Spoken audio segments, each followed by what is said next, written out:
ध्यान दिया आपने? कितने जीरो थे इस आंकड़े में? पूरे 10 जीरो। ये कोई टोल फ्री नंबर नहीं है, ये एक घोटाले के फिगर्स है, वो भी 1,76,000 करोड़ रुपए के घोटाले के। ये घोटाला कांग्रेस की सरकार के दौरान the accidental prime minister doctor Manmohan Singh के राज में ही हुआ था। यह घोटाला साल 2010 में सामने आया, जब भारत के महालेखाकार और नियंत्रक यानी कैग ने अपनी एक रिपोर्ट में साल 2008 में किए गए स्पेक्ट्रम आवंटन पर सवाल खड़े किए थे कि अगर लाइसेंस नीलामी के आधार पर दिए जाते तो सरकारी खजाने को कम से कम 1,76,000 करोड़ रुपए और हासिल हो सकते थे। आखिर क्यों यूपीए सरकार ने 2G स्पेक्ट्रम आवंटन में इतनी हड़बड़ी दिखाई?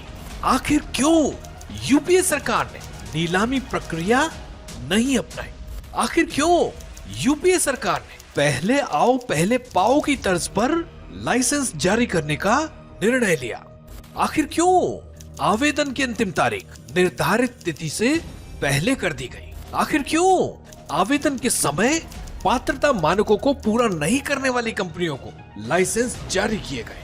आखिर क्यों 2G स्पेक्ट्रम ऐसी कंपनियों को भी दे दिए गए जिन्हें टेलीकॉम सेक्टर का कोई अनुभव ही नहीं था? 2G घोटाला महज 1,76,000 करोड़ रुपए का घोटाला पर नहीं था, बल्कि ये देशवासियों के साथ एक बहुत बड़ा अन्याय था, जिसे देश का सबसे बड़ा घोटाला कहा गया।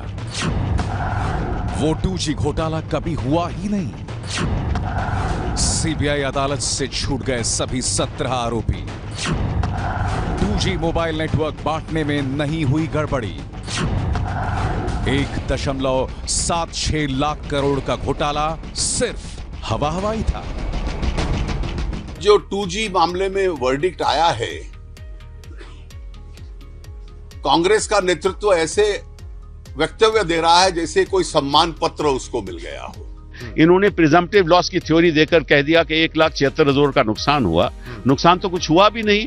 और अभी जो CAG हैं, जब डिमोनेटाइजेशन की बात उनके सामने गई कि कितना नुकसान हुआ है देश का, वो तो एक्चुअल लॉस है, क्योंकि 2% GDP की गिरावट हुई है। इसका मतलब 3 लाख करोड़ का एक्चुअल लॉस हुआ है। वहां CAG ने कहा ये तो नीति का मामला है, इस पे कोई लॉस हो ही नहीं सकता। तो एक तरफ तो CAG कहता है नीति का मामला है, दूसरा तरफ CAG कहता है नीति को किनारे रखकर हम लॉस की थ्योरी देंगे। तो उसका देश को नुकसान हुआ, टेलीकॉम सेक्टर को नुकसान हुआ और बैंक के NPA बढ़े। साथ में विपक्ष ने जो मुद्दा उठाया, जिसकी वजह से आज वो सत्ता पक्ष में बैठे हुए हैं। ये स्कैम जो था, ये विपक्ष का स्कैम था, झूठ का स्कैम था। 2G स्पेक्ट्रम इसलिए एक गंभीर घटना है क्योंकि इसने देश की संस्थाओं को झकझोरा, लोगों की इमेज खराब की, सरकार का कामकाज बंद कर दिया और टेलीकॉम सेक्टर की तबाही हो गई। साल 2011 को याद करें तो बीजेपी विपक्ष में थी। इसके अटैक के कारण कांग्रेस सरकार को मजबूत जांच करवानी पड़ी, लेकिन अंत में नतीजा कुछ नहीं निकला। CAG ने अंदाजा लगाया कि 1,76,000 करोड़ रुपए का नुकसान हुआ होगा। उसने एक नोशनल नुकसान का अनुमान लगाया, मतलब इतना नुकसान हुआ होगा जैसे कि मान लीजिए आपने एक मकान 1 करोड़ रुपए में बेचा, लेकिन ये 5 करोड़ का भी बिक सकता था, यानी कि आपको 4 करोड़ रुपए का नुकसान हुआ।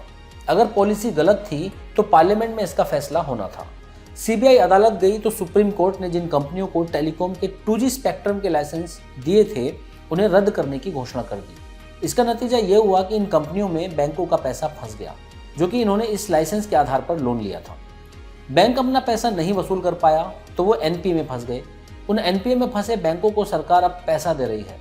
वो पैसा किसका है? आपका, मेरा और हर टैक्स पेयर का। जब नया ऑक्शन हुआ तो सरकार ने अपनी पीठ को ठोका कि हमने 3 लाख करोड़ रुपए ऑक्शन से कमाए हैं।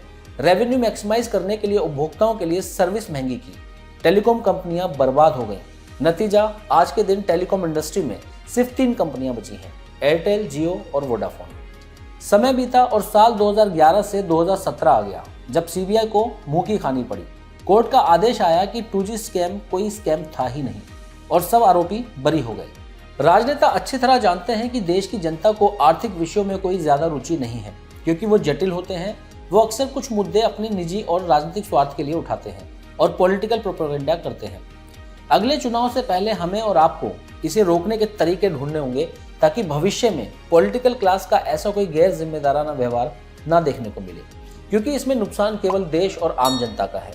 जनता को हर मुद्दे पर जागरूक होने की जरूरत है ताकि सच को समझ सकें और सही फैसला ले सकें।